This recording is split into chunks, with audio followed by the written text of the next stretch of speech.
バーケンです。相続した実家の片付けです。奥の部屋の衣類などを移動します。父も母も物を捨てれない人だったので、実家にはかなりのゴミがあります。今映っているのは私の妻です。今回も妻一人で私の実家を片付けています。夫のバーケンは近くの土地で砂山移動プロジェクトの最中です。ここは私の実家ですが、これまで特に関わりがなかった妻が他人の片付けを完全にボランティアで手伝っています。これ本当に離婚されても仕方がないレベルの話だと思います。それでも妻は黙々と片付けを手伝ってくれています。衣類は量はとても多いです。とはいえ袋に詰めてしまえばそのままクリーンセンターに運んで安い料金で処分することができます。ただこの実家は自宅から約 300km も離れています。さらに私たちは日曜日しか作業ができません。そのため日曜日に営業していないクリーンセンターに持ち込むのが難しく、大きな壁になっています。それでも少しずつ進めていくしかありません。この実家、正直言うと0円でいいので手放したいと思っています。実際0円なら興味を持ってくれる人が全くいないわけではありません。ただまだまだゴミが多く片付けも終わっていないので話が進む気配はありません。袋に詰める前に一つ一つハンガーを外さないといけないみたいですね。地味ですがかなり手間がかかりそうです。実は妻が何をしていたのかこの映像を見るまで知りませんでした。正直私の砂山移動よりも妻の作業の方が大変だと思います。早く砂山の作業を終わらせて実家の片付けに合流したいと日々思っています。ここは過疎地域で車がないと生活できない不便な場所。さらに売却しても利益にならない土地なので、壊すとなると逆にお金がかかってしまいます。0円でももらってもらえるならその方がよっぽど得だと考えています。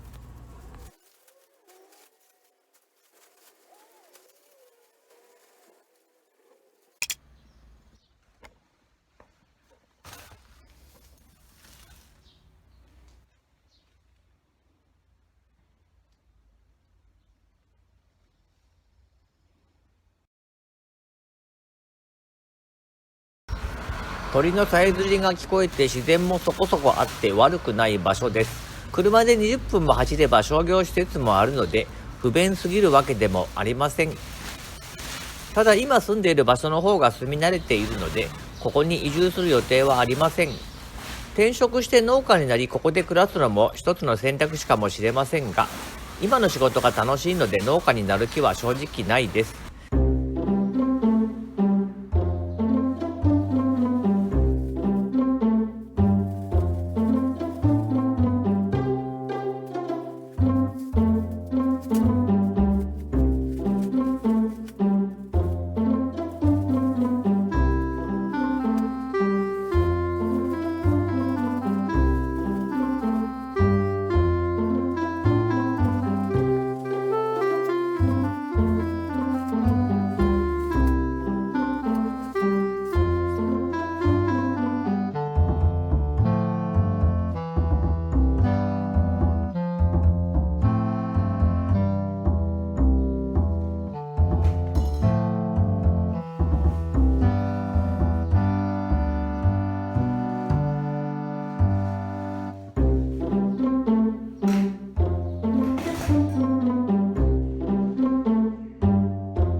農家の話をしましたが、実は父はかなりの農地を持っていました。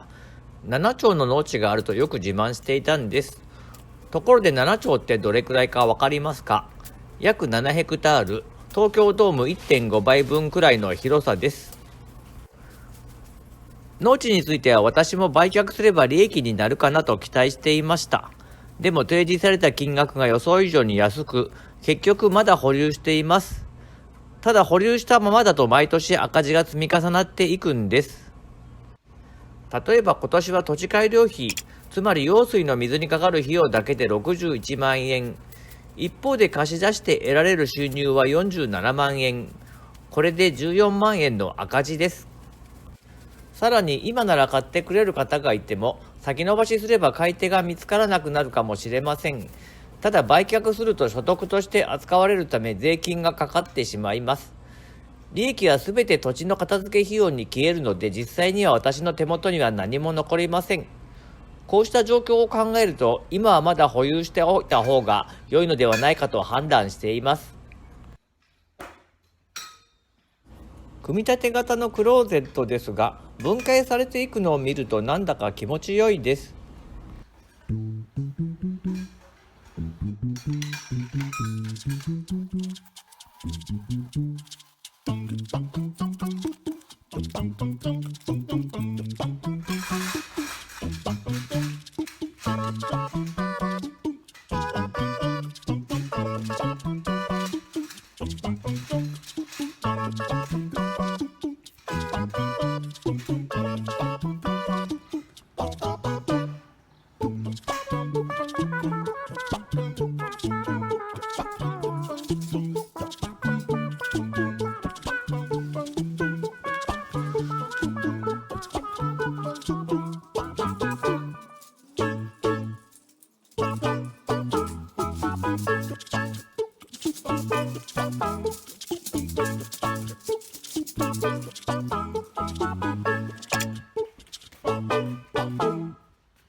ということで、奥の部屋から大量の衣類を運び出し、袋に詰める作業を行っています。